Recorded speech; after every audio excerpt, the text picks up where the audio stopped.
Well, and it is important to understand, obviously he's been tweeting just in a frantic nature about a lot of different people, including me.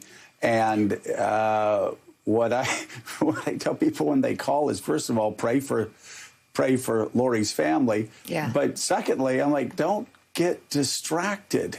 Because they're like, why is he acting this way? This is hard. He wants to distract you. He wants to distract the press.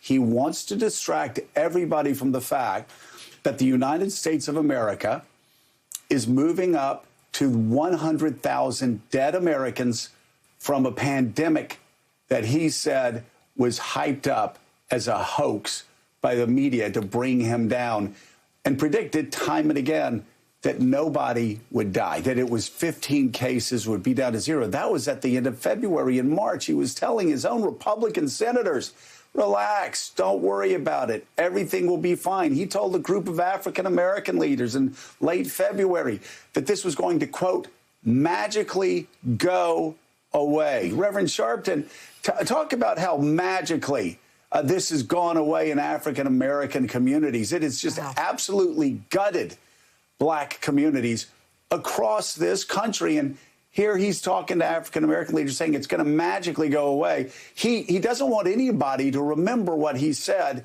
So his charges become more outrageous. They become more vile. They become more cruel. They become more callous. And he's only hoping for one thing. He only wants one thing to happen. I want you to take your eye off the ball.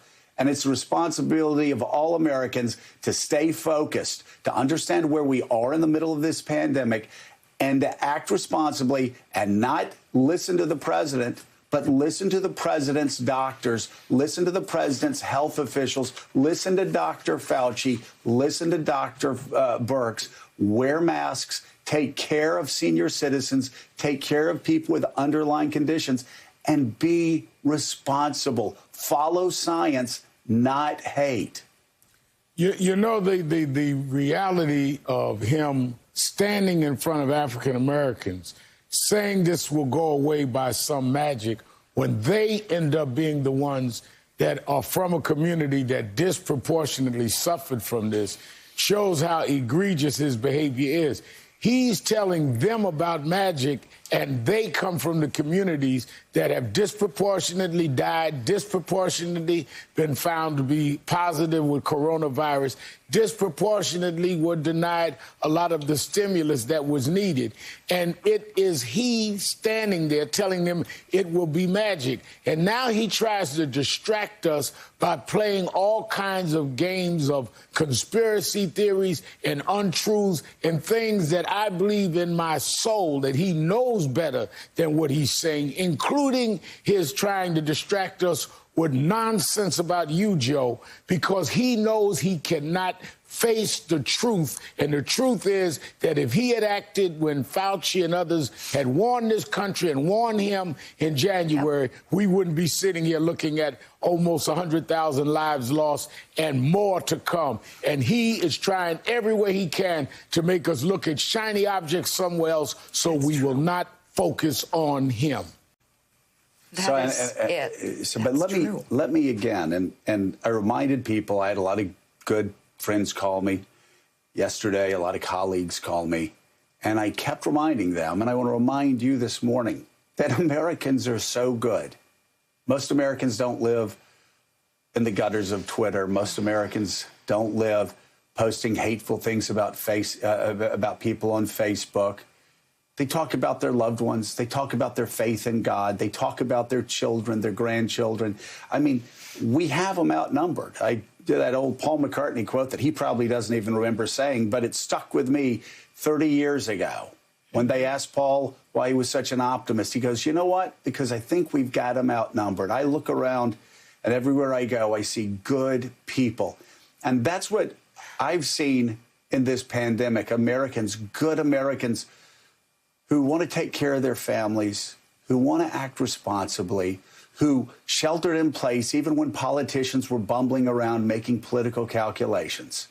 And Mika just showed me this letter that a man who worked for Dr. Brzezinski. And I'm just gonna read a little bit about what Paul wrote to Ian, Mark, and Mika. Although I'm reminded of Dr. Brzezinski almost every day, his memory is even more on my mind today. On the anniversary of his passing, I just wanted to pass along my most sincere wishes and let you know that I'm thinking about you all. I'm only one of the hundreds of people who were shaped by Dr. Brzezinski's life, and I'm grateful for your entire family. As luck or fate would have it, I am volunteering as a paramedic for Fairfax County Fire and Rescue Department tonight. And I have been temporarily posted to the station that would have responded to Dr. Brzezinski. It's a fitting reminder that no matter where I go, Dr. Brzezinski's memory lives on. And then he goes on and he talks about the years working with Dr. Brzezinski being the highlight of my life.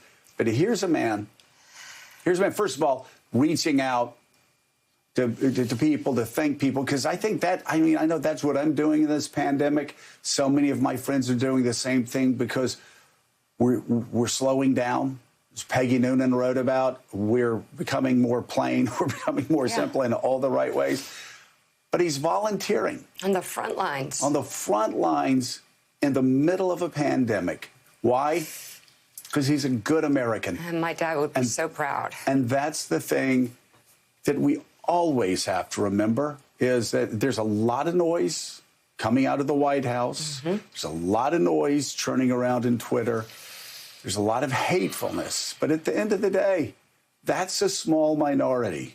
We, and we being Republicans and Democrats and independents, we have them outnumbered. Let's keep being responsible. Let's keep loving others, loving our neighbors as ourselves. Let's keep, if it's wearing a mask in public, to protect yourself and to protect others, as all medical people tell you you should do, then that's just a small way that we can love others as we love ourselves. And to volunteer like this, Paul, thank you so much, first of all, for that wonderful note on the anniversary of Dr. Brzezinski's passing. But more importantly, thank you for volunteering. You and so many millions of others like you are the best of what this country has to offer. And we're really proud of everybody who's stepping out and doing the